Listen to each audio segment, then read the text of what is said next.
Carta aos Romanos, capítulo 11. A misericórdia de Deus para com Israel. Então eu pergunto, será que Deus rejeitou o seu próprio povo? É claro que não. Eu mesmo sou israelita, descendente de Abraão e membro da tribo de Benjamim. Deus não rejeitou o seu povo que ele havia escolhido desde o princípio. Vocês sabem muito bem o que as Escrituras Sagradas dizem naquele trecho em que Elias acusa o povo de Israel diante de Deus. Elias diz assim, Senhor, eles mataram os teus profetas e destruíram os teus altares. Eu sou o único que sobrou e eles estão querendo me matar. O que foi que Deus disse a ele? Ele disse, eu guardei para mim 7.000 homens que não adoravam o Deus Baal. A mesma coisa também acontece agora, isto é, por causa da graça de Deus, ainda existe um pequeno número daqueles que ele escolheu. Essa escolha se baseia na graça de Deus e não no que eles fizeram. Porque se a escolha de Deus se baseasse no que as pessoas fazem, então a sua graça não seria verdadeira graça. E isso quer dizer que não foi o povo de Israel que encontrou o que estava procurando. Quem encontrou foi apenas um pequeno grupo que Deus escolheu. Os outros não quiseram ouvir o chamado de Deus. Como dizem as Escrituras Sagradas, Deus endureceu o coração e a mente deles. Deu-lhes olhos que não podem ver e ouvidos que não podem ouvir até o dia de hoje. E Davi disse, que nas suas festas eles sejam apanhados e enganados, que eles caiam e sejam castigados. Ó Deus, faze com que eles fiquem cegos e que fiquem sempre curvados debaixo do peso das suas dificuldades. Agora eu pergunto, quando os judeus tropeçaram, será que eles caíram para nunca mais se levantarem? É claro que não. Mas porque eles pecaram, a salvação veio para os não-judeus, para fazer com que os judeus ficassem com ciúmes deles. O pecado dos judeus trouxe grandes bênçãos para o mundo, e a sua pobreza espiritual trouxe ricas bênçãos para os não-judeus. Então, quando se completar o número de judeus que voltarão para Deus, as bênçãos serão muito maiores ainda. A salvação dos que não são judeus. Agora estou falando a vocês que não são judeus.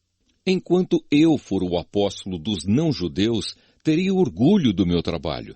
Talvez eu possa fazer com que os que são da minha própria raça fiquem com ciúmes, e assim seja possível salvar alguns deles. Porque quando os judeus foram rejeitados, o resto do mundo se tornou amigo de Deus. O que acontecerá então quando eles forem aceitos? Os que estiverem mortos receberão a vida. Pois se o primeiro pão assado depois da colheita é dedicado a Deus, isso quer dizer que todos os outros pães também são dedicados a Ele. E se as raízes de uma árvore são oferecidas a Deus, os galhos também são dele. Alguns galhos da oliveira cultivada foram quebrados, e um galho de oliveira brava foi enxertado nela. Pois vocês, os não-judeus, são como aquela oliveira brava, e agora tomam parte na força e na riqueza espiritual dos judeus. Portanto, vocês não devem desprezar os galhos que foram quebrados. Como é que vocês podem estar orgulhosos? Vocês são somente galhos, não são vocês que sustentam a raiz. É a raiz que sustenta vocês. Porém, vocês dirão, sim, mas os galhos foram quebrados a fim de darem lugar para nós. Isso é verdade. Mas lembrem que eles foram quebrados porque não creram. No entanto, vocês continuam na oliveira porque creem. E não tenham orgulho disso. Pelo contrário, tenham medo.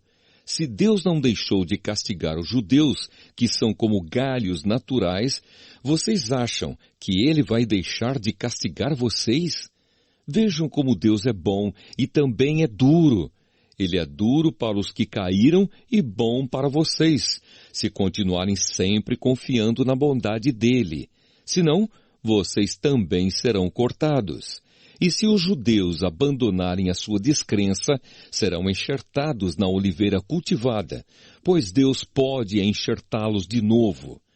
Vocês, os não-judeus, são como aquele galho de oliveira brava que foi cortado e enxertado, contra a natureza, na oliveira cultivada. Os judeus são como essa oliveira cultivada. Portanto, para Deus, será muito mais fácil enxertar de novo na própria árvore deles esses galhos quebrados. A bondade de Deus para com todos. Meus irmãos, quero que vocês conheçam uma verdade secreta, para que não pensem que são muito sábios. A verdade é esta: a teimosia do povo de Israel não durará para sempre, mas somente até que o número completo de não-judeus venha para Deus. É assim que todo o povo de Israel será salvo. Como dizem as Escrituras Sagradas, o Redentor virá de Sião e tirará toda a maldade dos descendentes de Jacó. Eu, o Senhor, farei esta aliança com eles, quando tirar os seus pecados. Os judeus rejeitaram o Evangelho e por isso são inimigos de Deus para o bem de vocês, os não-judeus. Mas pela escolha de Deus, eles são amigos dele por causa dos patriarcas. Porque Deus não muda de ideia a respeito de quem ele escolhe e abençoa. Mas no passado vocês, que não são judeus, desobedeceram a Deus. Porém agora vocês receberam a misericórdia de Deus por causa da desobediência dos judeus. Assim, por causa da misericórdia que vocês receberam, os judeus agora desobedecem a Deus, para que eles também possam receber agora a misericórdia dele. Pois Deus fez com que todos se tornassem prisioneiros da desobediência, a fim de mostrar misericórdia a todos. Louvor a Deus! Como são grandes as riquezas de Deus! Como são profundos o seu conhecimento e a sua sabedoria! Quem pode explicar as suas decisões? Quem pode entender os seus planos? Como dizem as Escrituras Sagradas, quem pode conhecer a mente do Senhor? Quem é capaz de lhe dar conselhos? Quem já deu alguma coisa a Deus para receber dele algum pagamento?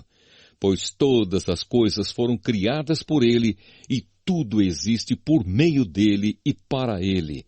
Glória a Deus para sempre. Amém.